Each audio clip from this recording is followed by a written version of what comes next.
പ്രിയദർശിനി സൗജന്യ യാത്രയിലെ പ്രിയദർശിനി ആരാണ്? ഇന്ദിര ക്യാന്റീനിലെ ഇന്ദിര ആരാണ്?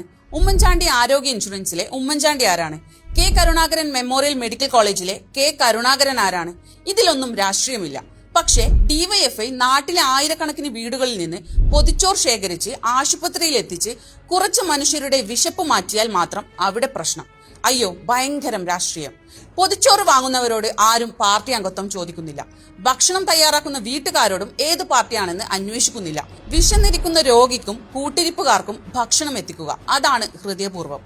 പക്ഷേ ആരോഗ്യമന്ത്രി കെ മുരളീധരന്റെ പ്രശ്നം വിശപ്പായിരുന്നില്ല, കൊടിയും ബാനറുമായിരുന്നു. ആശുപത്രിക്കുള്ളിൽ സംഘടനകളുടെ പൊതിച്ചോർ വിതരണം അനുവദിക്കില്ലെന്നും എന്ത് വില കൊടുത്തും തടയുമെന്നുമായിരുന്നു പ്രഖ്യാപനം. ആര് തടഞ്ഞാലും പൊതിച്ചോർ വിതരണം തുടരുമെന്ന് ഡിവൈഎഫ്ഐ പറഞ്ഞു. രോഗികളെയും കൂട്ടിരിപ്പുകാരെയും പട്ടിണിക്കിടില്ലെന്നും വ്യക്തമാക്കി.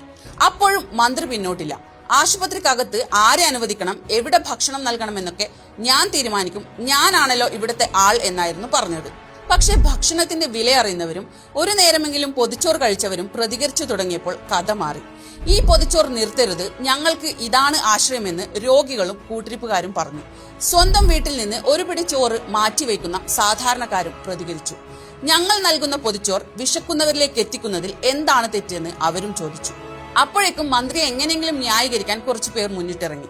മന്ത്രി പറഞ്ഞതിൽ തെറ്റില്ല, ആശുപത്രിയിൽ രാഷ്ട്രീയം പാടില്ല എന്നൊക്കെയായി കാര്യങ്ങൾ. സത്യത്തിൽ ഇവിടെ രാഷ്ട്രീയം കൊണ്ടുവന്നത് ആരാണ്? അല്ല, ഭക്ഷണം കൊടുക്കുന്നത് എന്നു മുതലാണ് ഇത്ര വലിയൊരു പ്രശ്നമായി മാറിയത്? എന്തായിരിക്കും ആ ചിന്താഗതിക്ക് പിന്നിൽ?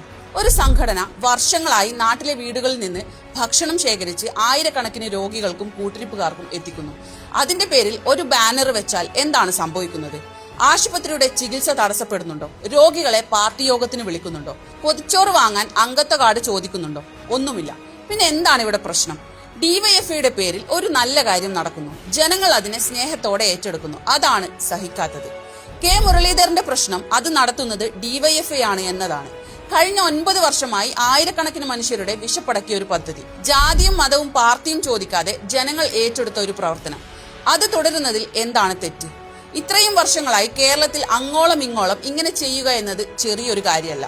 യൂത്ത് കോൺഗ്രസ് ചെയ്യുന്നില്ല, അപ്പോ മറ്റൊരു യുവജന സംഘടന അങ്ങനെ ചെയ്യുന്നത് ശരിയല്ല. അതാണ് മന്ത്രിയുടെ നിലപാട്. അതാണ് വില കുറഞ്ഞ രാഷ്ട്രീയം. ഒരു സംഘടന നല്ല കാര്യം ചെയ്താൽ ജനങ്ങൾ അതിനെ അംഗീകരിക്കും. അതുകൊണ്ട് ആ സംഘടനയ്ക്ക് നല്ല പേര് കിട്ടുവാണെങ്കിൽ കിട്ടട്ടേന്നേ. നല്ലത് ചെയ്യുന്നവർക്കല്ലാതെ പിന്നെ ആർക്കാണ് നല്ല പേര് കിട്ടേണ്ടത്? എന്റെ പൊന്നു മന്ത്രി, ഈ പൊതിച്ചോറിൽ രാഷ്ട്രീയം കണ്ടത് ഡിവൈഎഫ്ഐ അല്ല, താങ്കളാണ്.